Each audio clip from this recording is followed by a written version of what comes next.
to what is probably, for this semester, the last lecture sponsored by the Muslim World Studies Initiative. Welcome students, welcome guests, wrestling, international relations. Julie, Zen. Welcome, Julie, with your class. And after the class, of course, Reza will meet with you. Yes. Same about the restaurant. Dr. Reza Hasmath from the University of Oxford in the United Kingdom is our guest lecturer. Professor Hasmath is a PhD from the University of Cambridge. He's a lecturer in Chinese politics at the University of Oxford, an associate professor in political science at the University of Alberta, Canada.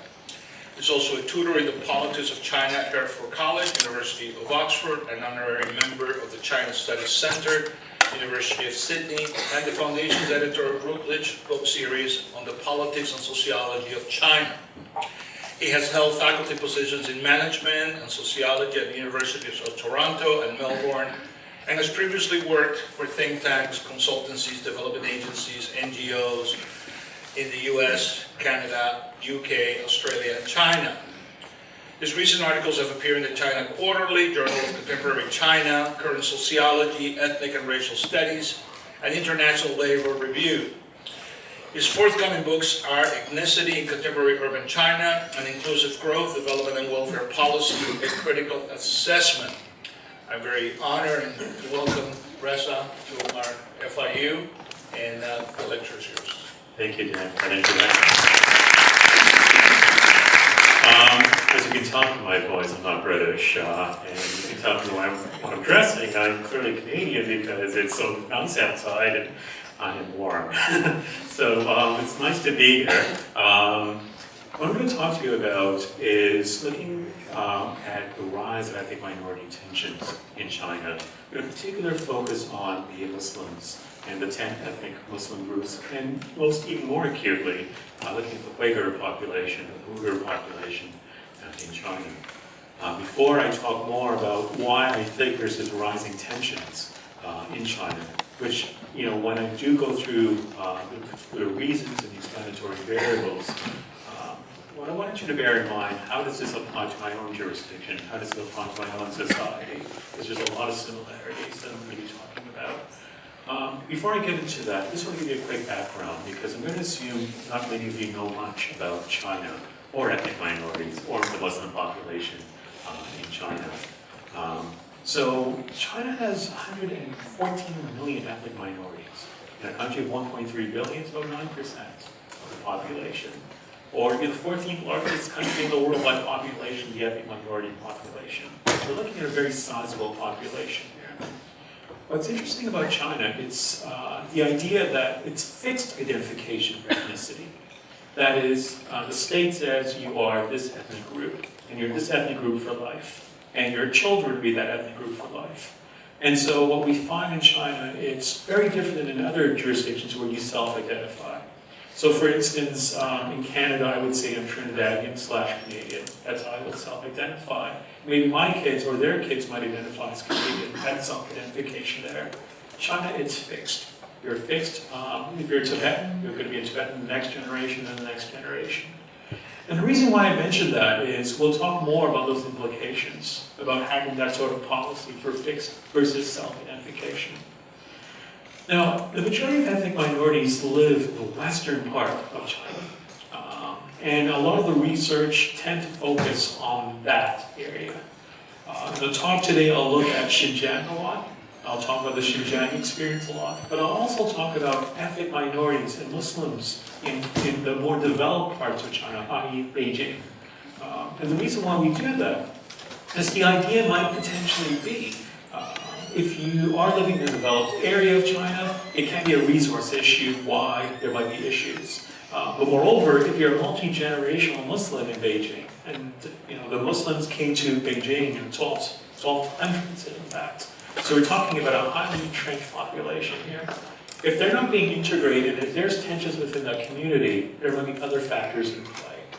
So we'll have that sort of conversation today. So let me give you a bit more, sort of this sort of puzzle that I'm looking at. So in China, there's special protections for ethnic minorities and the Muslim population. They may be exempt from the famed one-child policy, or now it's a two-child policy. They may have bursaries to go into university, they may have scholarships to go into schooling.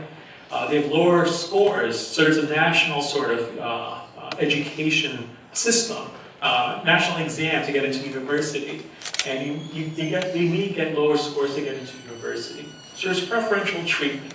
So at the national level and the local level, you find that there is, the state is, increasing their funding to support ethnic minorities through these policies. And in fact, they invest more into ethnic minorities and the Muslim population than other groups, even the Han group on a per capita basis. So from that standpoint, the integration of ethnic minorities, the integration of the Muslim population, at least from a funding, from a policy standpoint, procedurally, is of great importance to the Chinese state. And in fact, the reason why that's the case, it's partially historical. So what you found was, during the Civil War, the communists made promises to ethnic minorities that if they support the communists, they'll have special protections, they'll have a special administrative region. So it's the historical sort of reality. But moreover, there's another sort of aspect. The idea is that they want to develop different ethnic groups, because if they're underdeveloped, the state really wants to increase their development. So there's a lot of funding into that. So it's perplexing then. What I'm going to show you is that, the ethnic minority population have higher education levels. So the preferential treatment is working. They have higher education levels than the dominant population, which is the Han group. So the Han is the sort of majority population. But what we're finding, the punchline here, is that they're not doing very well in the labor market. They're not getting the same jobs. They have lower wages. What economists would say, if you're looking at the returns to education, they're not getting the same wages as Hans are, even though they have the same or higher level education. And we'll talk about why that's occurring, what the implications are, and my essential argument is that this explains partially why there's a rise of ethnic tensions in China. And among the Muslim population, they're turning to higher consciousness of religiosity because of the fact they're not getting the same wages, because of the fact they're not getting the same jobs as Hans, in spite of having higher education levels. So we're seeing a rise of flash ethnic violence, not only in these sort of far-reaching areas such as Xinjiang, but also in cities such as Beijing and Shanghai. So what's the state's response to this? So we're seeing flash violence, we're seeing acts of terrorism, we're seeing, from protests to violence occurring. The state's response is interesting. What I suggest is that the state response is twofold. There's a hard approach and a soft approach. The hard approach, well, I'll talk about the soft approach. The soft approach is funding more mosques, is funding more Muslim minority groups, sort of cultural festivals. And so you see increasing funding there. And the idea there is this, it shows that the state cares about the 10 ethnic minority groups who are Muslims. It shows that they are interested in protecting and maintaining and preserving their culture and their religion. And so the soft approach is one that the state have often used since the 1950s onwards to appease the ethnic minority population, to appease the Muslim population. But the hard approach is what makes the headlines. So from 2009 onwards, we're seeing an increasing hard approach by the state. And this can be, it's really fascinating. So in Xinjiang, what you see is that there's increasing security presence. There's more troops, there's more police, there's more HD security cameras, CCTV cameras around Urumqi, around even smaller districts of Xinjiang. You're seeing this more visibly. You are seeing greater re-education, reforming of religious leaders. To be an imam now, you need to go to a central school for instance. And one of the most famous ones is in Beijing, where they're going through a school that's approved by the state. And part of that is this sort of re-education, reforming sort of mechanisms. And so the idea here is that fundamentalism or radicalism defined by the state would not be propagated. Now, what are the state's policies' effects? Well, the state's policies' effects are twofold. For once, we see that, what people say, by having these state policies, by having the hard policy in particular, by having greater military and security presence, by having policies that limit religious practices, this contributes to major ethnic tensions, notably among the Muslim population. And so, I mean, think about it. It kind of makes sense why people would grasp to this idea. So, for instance, in public sector, employees are forbidden to wear religious clothing or practice religious customs. You cannot wear a toga, you cannot wear any sort of religious attire if you're a public official. Individuals under the age of 18 are not allowed to enter a mosque. Authorities have slowly phased out the use of ethnic languages. And so Mandarin has become the dominant mode of instruction. It's become the dominant sort of language that's taught in schools and universities. Now, to be fair, let me tell you the logic behind all three. One, China is it's a secular, the party is secular, which means that there's no religious attire. There's no, all religions, not only Muslims. You cannot wear any sort of attire. You cannot practice that if you are a public official. Under the age of 18, the logic by the party is that they want you to go through the Chinese education system. You want to have, at adulthood, you should choose whether or not you want to practice religion or not. So whether or not you're a Tibetan Buddhist, whether or not you are a Christian, Protestant, Muslim, the idea is that you should not practice it until you've reached an age of majority where you can rationally and logically practice and adopt the religion. As a consequence, you've seen levels of religiosity drop due to the introduction of this sort of policy.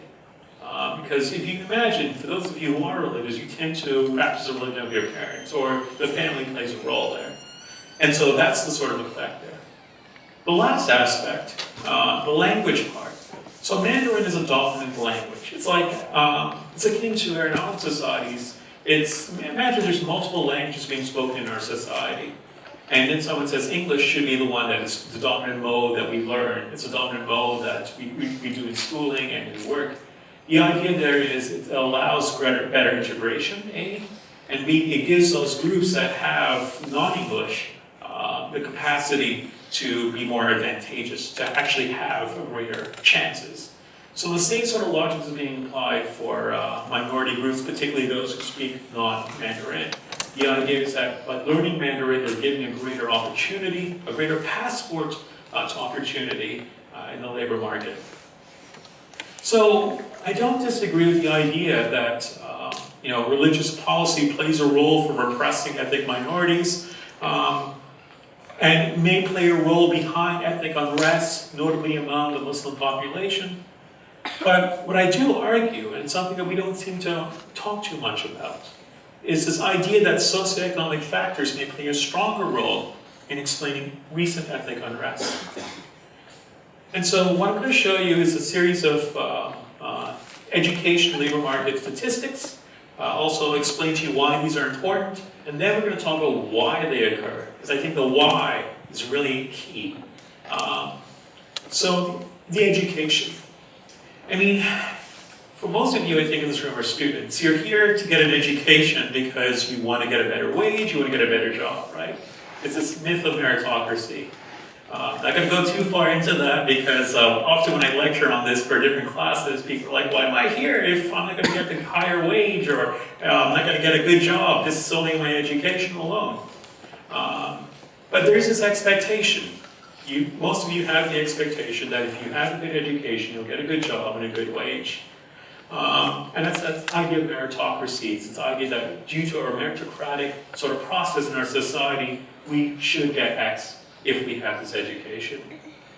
And this has been reinforced by the economic value, when you look at the economic value of an education, from high school to university and so forth.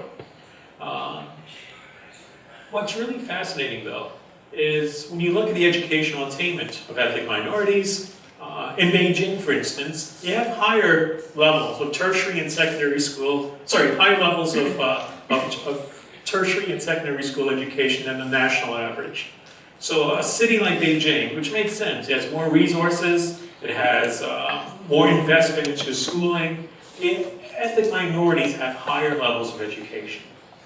What's also fascinating is that ethnic minorities have higher university attainment than non-minorities, than the Han population in a city like Beijing. When we look at the occupational outcomes, then it becomes really fascinating. You know, the labor market is one of the best ways to try and figure out, you know, whether or not an ethnic group or a religious group have strong economic performance. And there are two ways to look at this. There's income and there's ethnic participation by occupational sector. So income makes sense. If one group is earning more than another group, in spite of the fact they have similar education, you say there's an ethnic penalty. If there's a group that's concentrated in one area, so say they're in banking and finance, and the other group is in agriculture, it shows ethnic penalties. Remember I said to you that in Beijing, minorities have higher levels of education than non-minorities. When you look at, these are all descriptive statistics. If you're interested in regressions for any economists here, I can send it to you to see me afterwards. But even with the descriptive statistics and the regressions, what we find is that minorities are suffering penalties in the labor market. What I mean by that is, in spite of having high education levels, even higher than the Han group, they're not doing very well in the labor market. And in fact, let's just say on this column, so to the, I guess, the left of you guys, Hans dominate every single job category. All the high status, high paying jobs are dominated by Hans. All the low status, low paying jobs are dominated by minorities. And if you look at the wages, there's a major variance between Han wages and minority wages. And if you look at it in a religious aspect, so if you look at the Muslim population, you look at those 10 Muslim ethnic groups, they actually suffer even worse penalties. That means they have the same education, and they're not getting the same jobs or the same wage. Now, I wasn't able to show this with in Xinjiang because the education statistics are not available, unfortunately. But I can show this with the occupation and labor market statistics in Xinjiang. Here, we see a similar scenario, is that Hans dominate every high status, high paying job category in Xinjiang. Whereas Uyghurs do not. Uyghurs are in the low status, low paying occupations. Now, if you look at survey data, if you look at other data, this is from the census, it reinforces this reality that there are penalties, strong penalties for young Uyghurs, for young ethnic minorities, young Muslims.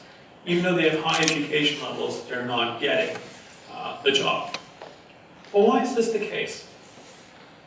And I think that's the key sort of question we can ask. Why is this occurring? And as I said to you, when I go through the why, the explanatory reasons, this might be useful for you guys if you do want to obtain a job at some point, which I'm sure you do.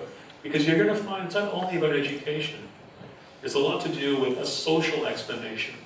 Why some individuals do well and some don't. And to the bigger argument, imagine, I mean, it's a very simple idea.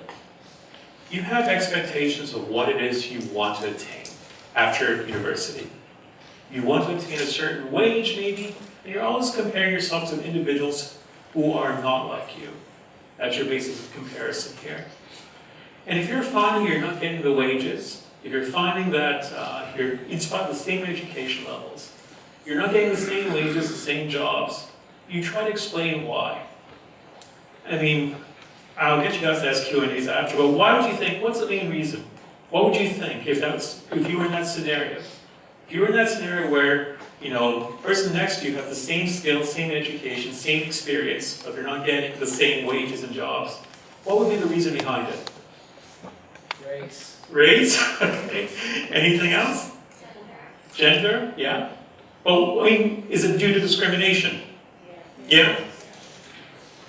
What's interesting is that we'll entertain the idea of discrimination, but we'll entertain ideas of networks, we'll entertain ideas of trust, we'll entertain ideas of working culture. And what's really fascinating is that we're seeing a rising ethno-religious consciousness among the young groups in China because they're not getting the same jobs as Hans are. In other words, what I'm saying to you is they are thinking it's due to my ethnicity or it's due to my religion that I'm not getting a job. Then some take it a bit further and they become more fundamental within their religion. They become more fundamental within their ethnicity. And then they react against the state. A very, very, very small population do, extremely small. But they're so small, they still make an impact on the society. So let's dig a bit deeper. So what's really interesting is when you start interviewing young Muslims in China, time and again when I interview them, when I speak to them, they perceive they're at a disadvantage. Now, for economists in the room, the size of the disadvantage is up to debate. But for the most part, we know there's a disadvantage. It might be between 2 to 17 to 20% disadvantage in the various studies. But what's equally interesting is that when you speak to Muslim minorities, young Muslim minorities, whether it's in Beijing or multi-generational or in Xinjiang, they perceive they're at a disadvantage by virtue of the fact that they are a Muslim ethnic minority. And that plays an equal or even more powerful role than actual disadvantage. The perception of disadvantage can play a role.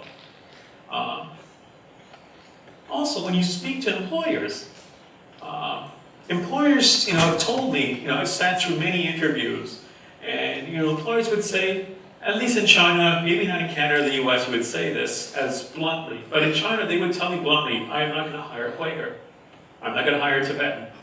I'm not even, and in fact there's signs that say Tibetans or Uyghurs do not apply. There are clearly discrimination laws, employment discrimination laws in other jurisdictions that prevent that. There's political correctness, of course. But in China, you don't have that. And employers would tell me, hey, despite of one's human capital, despite of their education, training, and experience, in spite of one candidate who might be a Muslim minority versus a candidate who's not a Muslim minority having higher training and experience and better productivity, they're more likely to hire the person who they perceive fits in. So there's a trust that plays a role. I'll talk a bit more about that. At the most crudest level, they pondered, can I be friends with this person when they're thinking? So at the interview level, they were pondering, can I interact with this person? Can I work at a minimal level with this individual? Can I trust this person?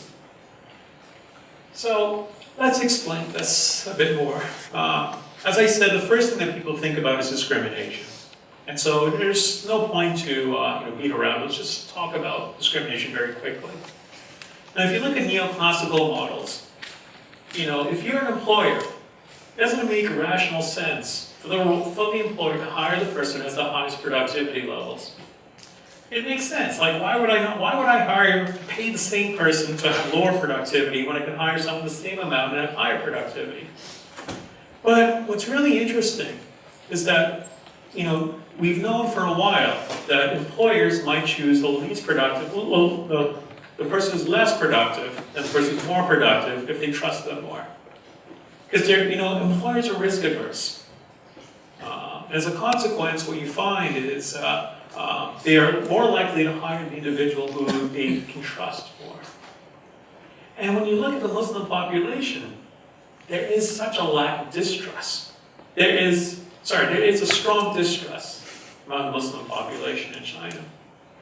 What's curious is when you ask, have you actually spoken to a Muslim Chinese? They're like, no. Have you ever, had dinner or conversations, or have you actually had meaningful interaction with a Muslim Chinese? Generally, they don't. Partially is because they don't live in similar geographies. Even within the city, in a city like Urumqi, where there's high numbers of Uyghurs, for instance. There's a Han Urumqi, and there's a Uyghur Urumqi. They seldom meaningfully interact. So the interaction that they have is through very commodified means. It's usually through media. So if your first interaction with a Muslim minority is seeing a terrorist act occurring, you're not going to trust that minority very much if that's your only interaction. But forget that extreme. If your only interaction with the minority, and the Muslim minority in particular, is them wearing traditional clothes on television. So China has one of the largest, was the most watched TV program in the world, even more so than the Super Bowl or the World Cup, the football World Cup, soccer World Cup. 1 billion people watch New Year's Eve, the New Year's telecast. And on this telecast, for many, it's the first time we have any sort of interactions with a Muslim ethnic minority. But the Muslim minority here is wearing a very traditional costume. They're displaying their traditional culture. The Han, on the other hand, wears a suit. And so what is your signaling that goes on there? And remember, the idea here is ultimately we want to have meaningful interactions between both groups. Ideally, we want the people to talk to each other, have meaningful interactions. In fact, if it was other jurisdictions, I'll look at intermarriage rates. Because intermarriage rates is the best way to show meaningful interaction between different groups. But in China, my litmus test has gone down. I just want to have a less commodified version because these don't meaningfully interact. And if you don't meaningfully interact, that means you're going to have a negative sort of implicit association and negative unconscious bias towards the Muslim minority. Hence, despite the fact that, I was saying, the neoclassical models suggest that the rational agent, the rational employer is going to hire someone who has high productivity, irrespective of other categories, whether it's gender, ethnicity, race, sexuality, whatever. What we find is trust plays a role. Trust plays a strong role in the hiring process. So as a consequence, what we're seeing here is that Han employers perceive ethnic minority status as a proxy for lower human capital in the bigger sense when you factor in trust. But even more so, I mentioned to you that there's preferential treatment for ethnic minorities. What's fascinating is that employers now are saying, well, even if you got into the best university in China, so you went to Beijing University in China, or Tsinghua, one of the top universities, you had assistance to get in if you're a Muslim ethnic minority. Hence, you don't have the best quality human capital at the labor market side. So employers are starting to factor that in. So we can start seeing this undervaluing of the ethnic minorities' formal qualifications due to preferential treatment in education. Now we can start getting a bit deeper. Remember the idea, I want to make sure you remember the sort of main idea here. We're trying to figure out why is there increasing ethnic tensions in China. I'm giving you a holistic picture. It's not as simple as a religion. It's not as simple as saying one hates the other. It's not that simple in black and white. What I'm suggesting to you, it's extremely complex, and part of it is looking at the life course experience of the typical Muslim minority. And particularly for the young cohort, in spite of the fact that they have high education levels, they're not getting good jobs. They're not getting wages akin to the Hans are. And part of the reason, not only is it discrimination, it's social networks. What we see is that Muslim minorities and non-minorities, Muslim minorities and Hans have different social networks. And what does that mean? Well, 2/3 of all high-status, high-paying jobs are found through networks. So if the quality of your network is different as one group versus another, you're going to be skewed towards a particular job. But differently, remember the charts I showed you on the labor market side, that Hans are dominating these sectors. They tend to dominate those sectors partially due to a network effect, because they are getting job information through their networks. Networks is a way to establish trust. And so if Hans and Muslims in China have different networks, they're going to be skewed towards different jobs. And that's what we're seeing on this side here. Now those jobs also have different wages attached to it. And as a consequence, if you're skewed towards low status, low paying jobs, you're going to get low wages. If you're skewed towards high status jobs, you're going to get high wages. And it becomes cyclical. If I'm a Han and I earn, say, $100, and I'm a Muslim and I earn $5, your wages become a proxy for your geography where you're going to live. So the person who earns $5 is going to live in one area of town. The person who earns $100 is going to live in the other area of town. Now, if I haven't bored you guys to death yet, and what I was suggesting to you beforehand was geographies matter. So if you're living on one side of town and the other person living on the other side of town, you're going to have meaningful interactions with each other from a geographical standpoint. So there's a location effect that occurs by virtue of the fact they're earning different wages due to social networks. So it's interesting here that networks play a strong role. Moreover, if you want to get even more so refined, Hans have what sociologists would call weak ties. They have better strength of weak ties than Muslim minorities who rely mostly on friends and family, whereas weak ties are your acquaintances. For future reference, you should always try to have as many acquaintances and weak ties to get better job information. That's a higher quality network. What we're seeing some Muslim minorities, partially due to the fact through customs, through culture, that they have a close-knit sort of family-friend network and not as many acquaintances for partially historical reasons. But it does play a role.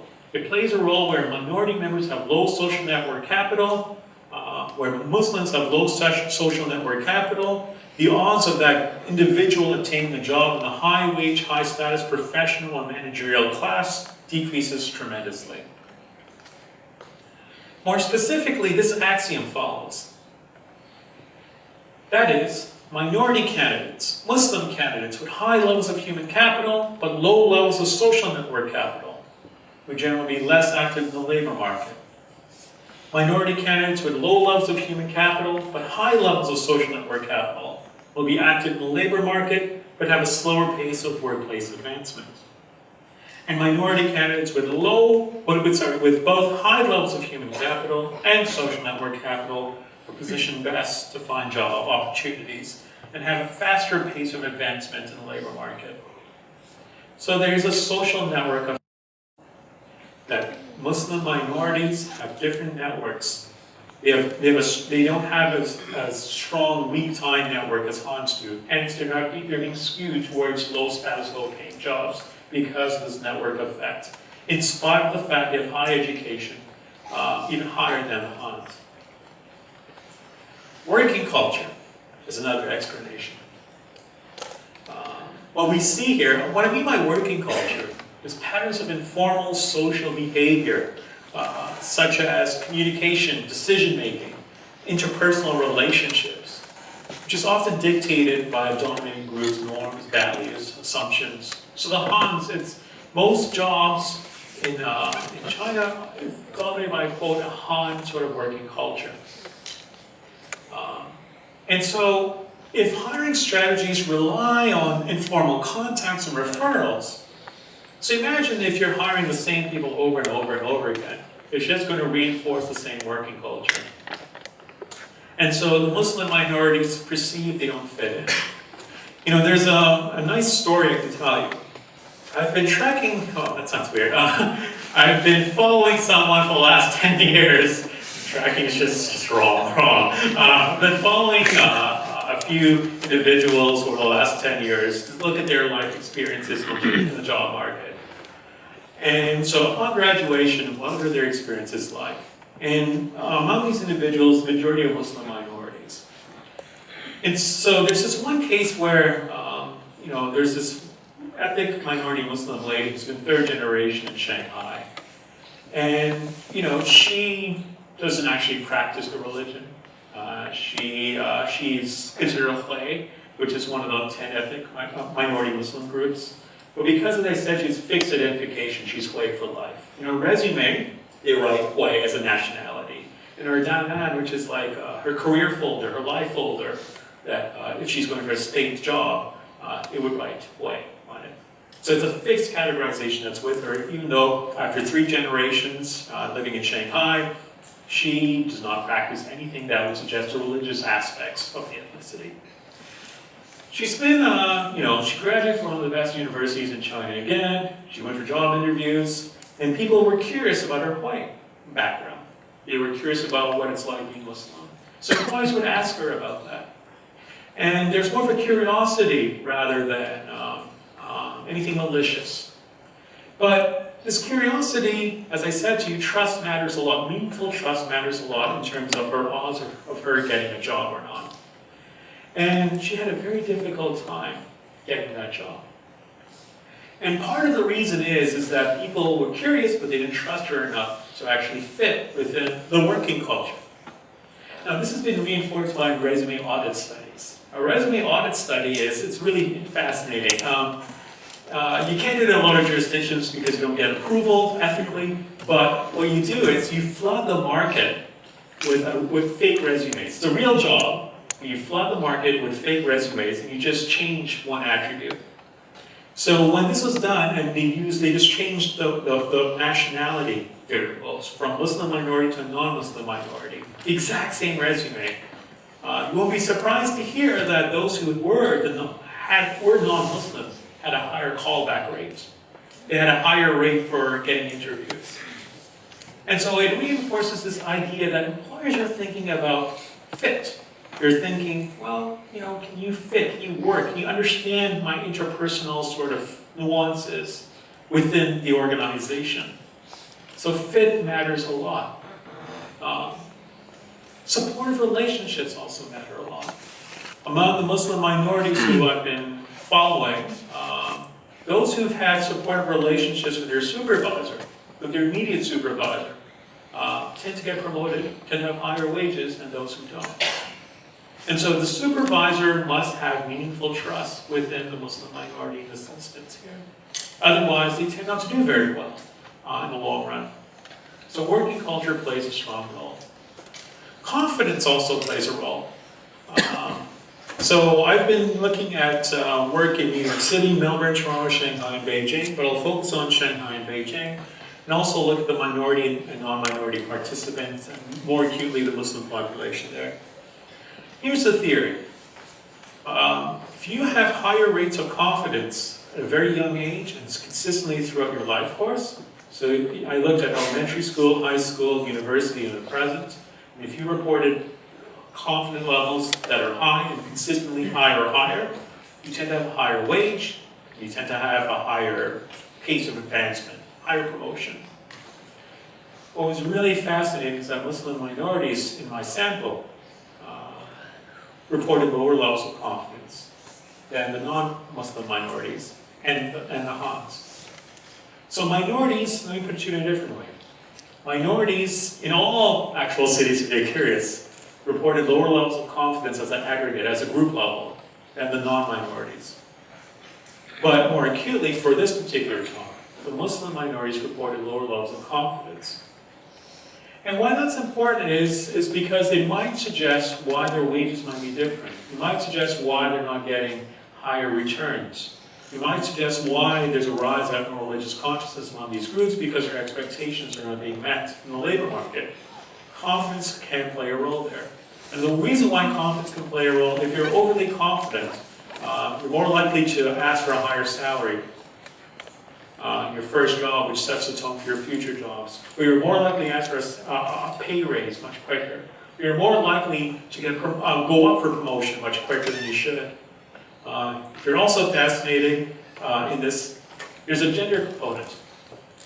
Among Muslims, minorities, non-minorities, and minority populations, males tend to always have higher levels of confidence, reported levels. They had inflated levels of confidence, shall I say, than women did.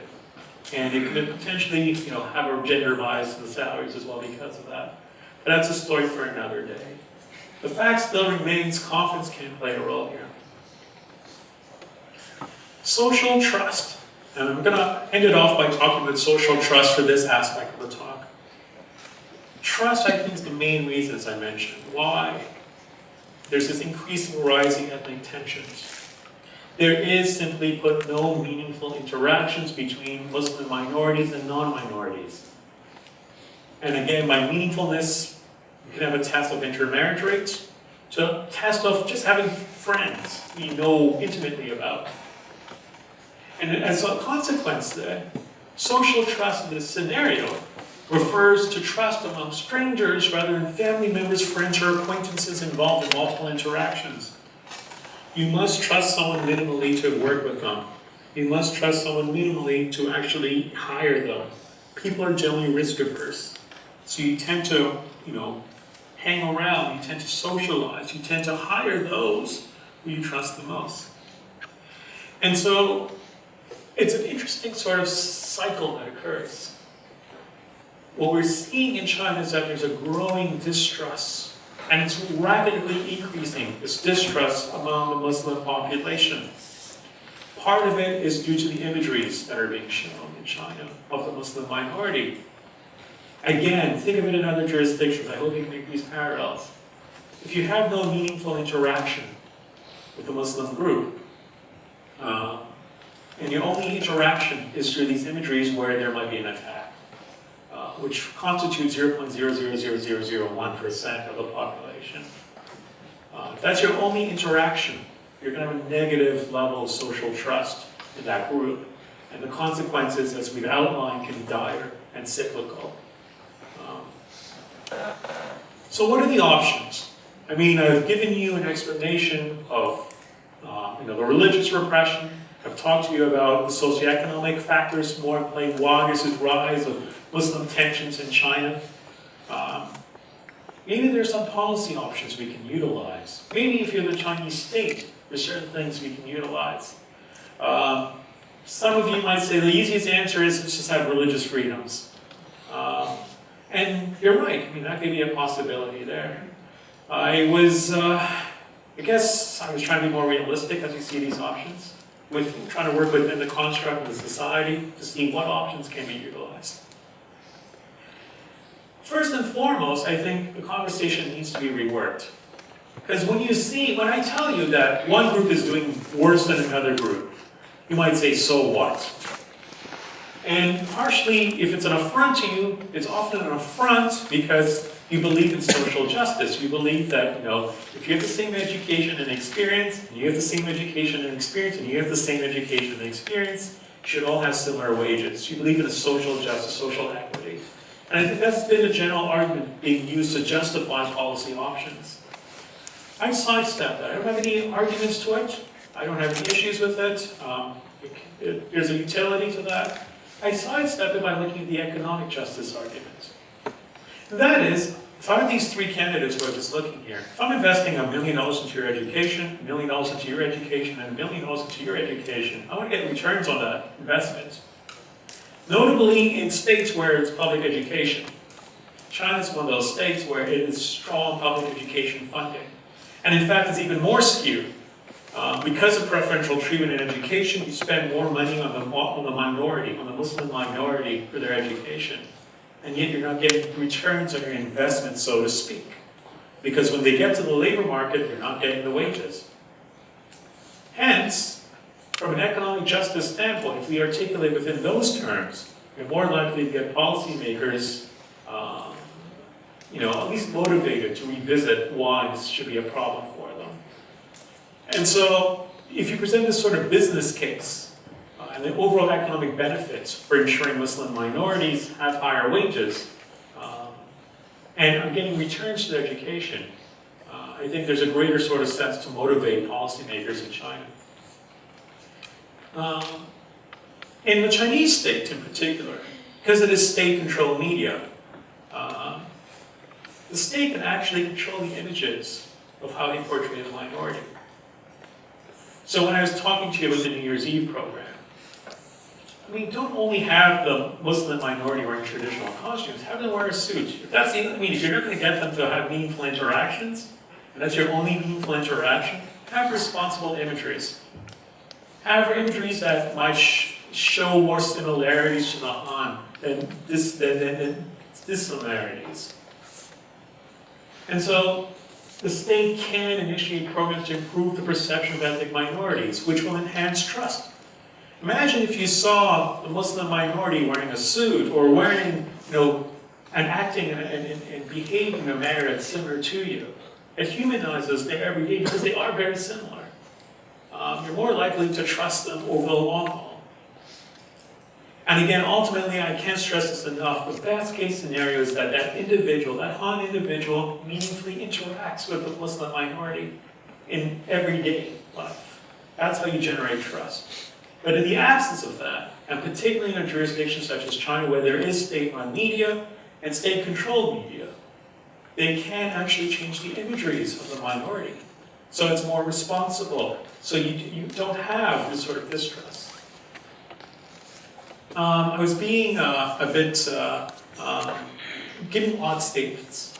So I don't realistically expect this to occur anytime soon in China, but it's something to think about, to aim for.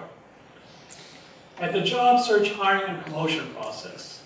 At the job search level, the hiring firm should advertise open positions through diverse sources. And what I mean by that is Muslim minorities don't actually have the same opportunities to apply for a job, A, because they may not know about it, because they don't have the networks, or B, because they might be prejudiced where you see signs that say Quakers need not apply. So that's one step there. In the resume, remove the nationality status, remove the ethnicity status, remove Huays, remove Quakers in the resume. Because that also adds a sort of discriminatory element which reduces trust very quickly. The categorization of ethnic minority is also problematic because you are that minority for life. You can't have full integration when you have a fixed identification. In the hiring process, again, these are in an ideal world. The hiring manager should be aware of their biases in their hiring. I was mentioning over lunch that I grew up in an Italian neighborhood in Toronto. And when I do these implicit association tests to show which one had the highest levels of trust, you should be surprised to hear that I trust Italian Canadians more than any other group. And so I'm aware of that. Doesn't mean I can remove it. I mean, you can remove it, but it may not be ethical to do so. But I'm at least aware of that bias. And what you can do is you can have a diverse hiring sort of team who have different backgrounds and meaningful interactions with different backgrounds. And that's one way to ensure and reduce penalties in the labor market for Muslim minorities. Finally, the promotion process. You should have heterogeneous supportive relationships. Role models matter. Role models matter a lot. If you have model Muslim minorities who have done well in the corporate and governmental world, you find that it can play a role to reduce that perception on young Muslim minorities that they're not going to do very well. They're at a disadvantage in spite of high education.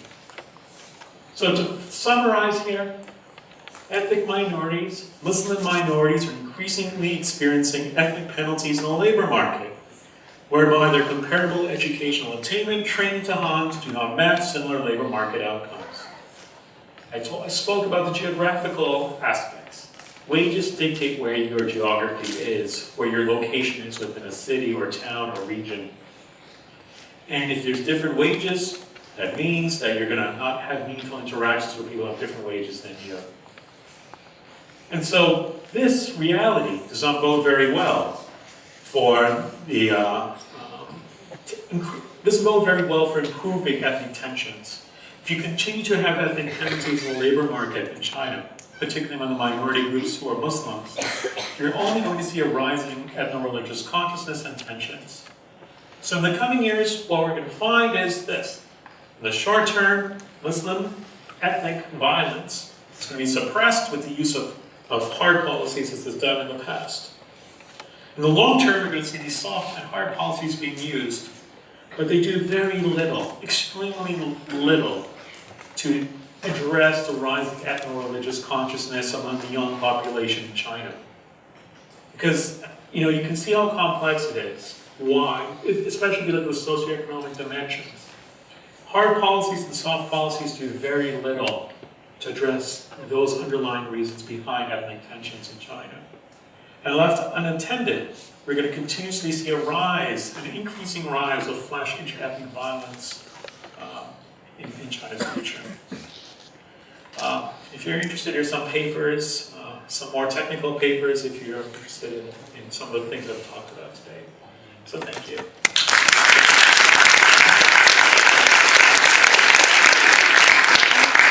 Hasmath. It's been a privilege having you here. We have questions and answers for Dr. Hasmath, but I'll ask him now. You talked about the minority groups, 10 of them. You only mentioned one, Uyghurs. Where are they from? Are they considered Chinese or are they considered foreigners, not really Chinese? Is there a problem there? If you have a question, please come on up here and I'll give you the mic and you can ask him the question. Sure. Why don't I quickly answer that? I mentioned only the Uyghurs because they are the ones who've had the most extreme sort of flash ethnic violence. So their claims are the most integrated, so to speak. There's Kazakhs, there's Russian Muslims as well. So there's 10 disparate groups, but Uyghurs is one of the largest populations, as well as the Laos. All right, question here, come on up. Don't be shy. By the way, somebody asked me if you could put your bibliography, because some people want to photograph, take a picture of your papers. Oh, one rule, get to the question, no commentary, please, so that more people can ask questions. One is tempted to extrapolate your argument to the world at large to say that socioeconomic conditions contribute more to ethnic tension than ethnic tension contributes to socioeconomic conditions. So if we apply this to the world at large, for example, places that are a lot more conflict strict, what would the results be? What would the prognosis be? That's a great question. I'm glad you made that link. I talk about China, but really I look at it globally. And when you look at different jurisdictions, there's similar realities. What causes ethnic tensions? It's twofold. Generally speaking, a lack of institutional access and socioeconomic reasons. So lack of institutional access might mean you don't have meaningful representation in government or the state. You might be marginalized politically. The socioeconomic reasons, those two things added together increases the propensity for ethnic violence and ethnic tensions anywhere in the world globally. The literature is littered with jurisdictions in Africa and the former Yugoslavia. That's been the sort of case studies which reinforce this. Take it to our own societies. So if I look at Canada and the United States, I would also say a lot of ethnic tensions is due to the socioeconomic dimensions, and a lot of the operations why they occur. I can actually suggest, I've written a book on this, comparing Canada and China. Very similar, the operations. Lack of social trust, working culture, network effect, confidence, discrimination, statistical discrimination.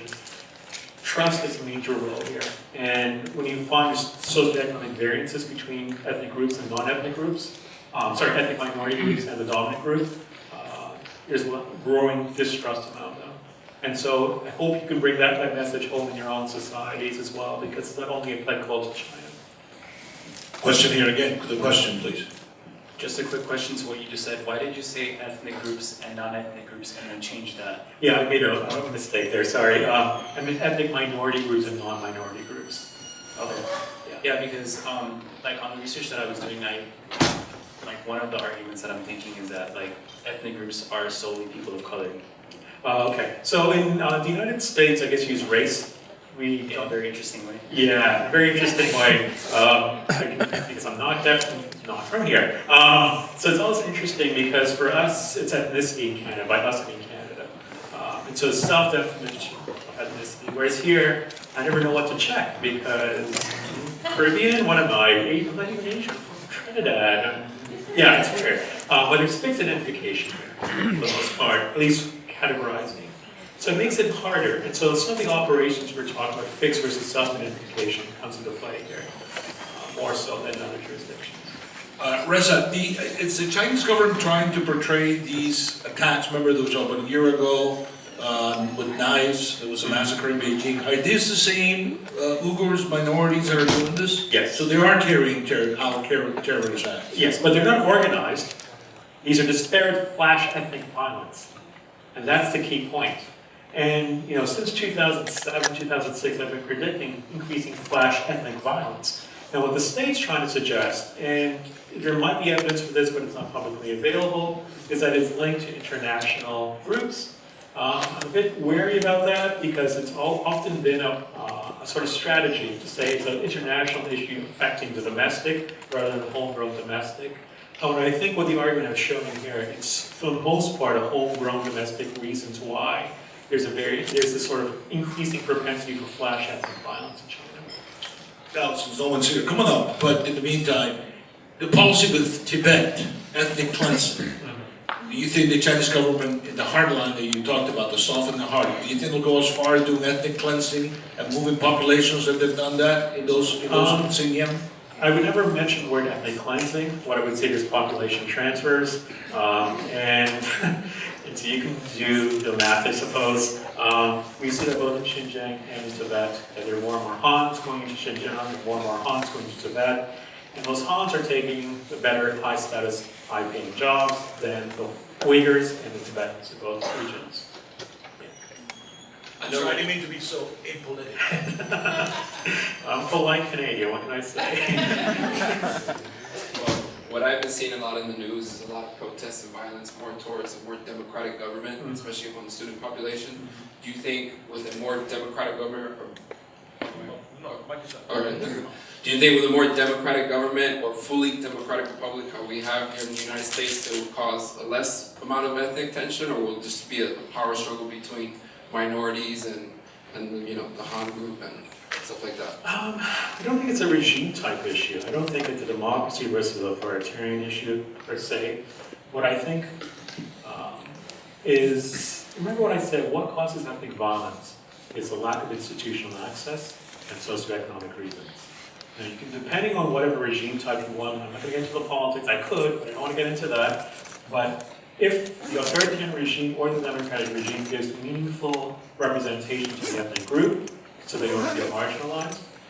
Moreover, the socioeconomic factors we're talking about, if those two things do not come together, then it increases the propensity for flash ethnic violence and ethnic consciousness, which leads to potential violence.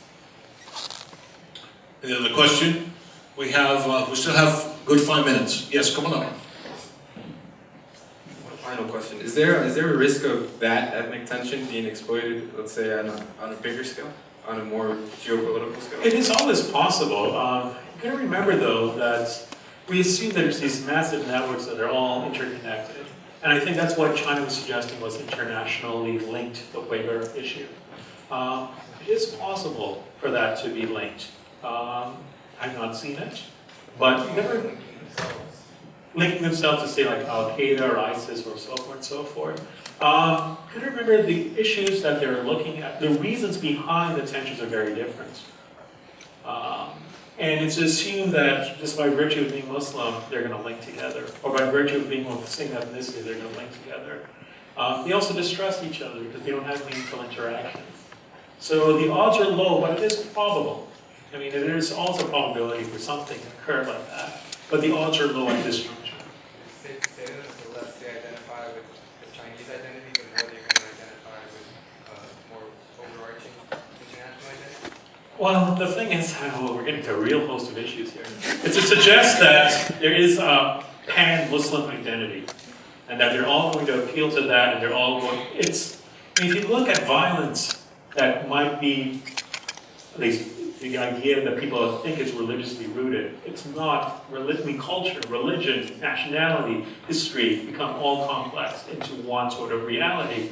And there are all various realities around the world, so there isn't this sort of pan-Islamic identity that might instill the sort of violence that they all get connected.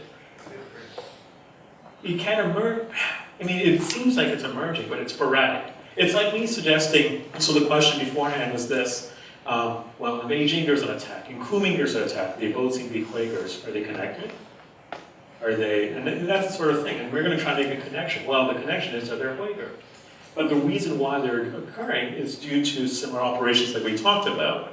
But it's not their Uyghurness, it's not necessarily a reason for that consciousness. Now, if you look at the literature, the way they get connected, if you want to know the recipe, I should tell you the recipe for getting connections here.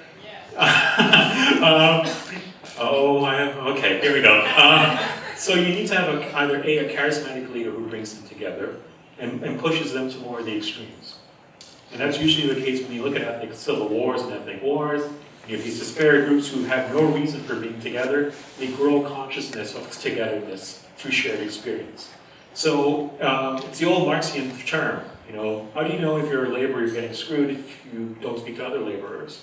And once you speak to others, you get that consciousness. And when you get that consciousness, it doesn't mean you mobilize. You need to have something, a spark to mobilize. And that spark has often come from a charismatic leader, or an incident, or an occasion that the state does, or something that sparks it. So that's how it generally occurs, but I would suggest to you for the 99.5%, there is no linkages globally coming from China. That's going to be spilled over into other jurisdictions. Professor Dr. Masbaghi has a question for you. I wanted to just go back to your policy suggestion. Yes. The key assumption behind the policy suggestion is that those who are listening to you, they share your ontology. Mm-hmm. And so Mm-hmm. I would venture that they don't. And therefore, unless we have that problem resolved, it's not something that doesn't really come to the head. There are maybe foundational reasons they don't go there. Mm-hmm. The Chinese historically thought, development is the answer for any diversity Mhm. problem, which they tried. Mm-hmm. And the Russian had the same thing. And I'm familiar more with the Russian response to Islamic and China. And the Russians eventually, gradually showing the signs that unless they make the Islam their own Islam and accept it civilizationally as theirs, there is no way out of this through strategies. And I'm afraid that you are making a policy suggestion to be irrational. It comes from the modality of agency being driven by material conditions, which I have my own problem with. But you're also making the assumption that those who are listening to you, they share your fundamental ontology about who they are and where they want to go. So there's two ways we can answer this. One way is looking at the state. And would the state listen to this?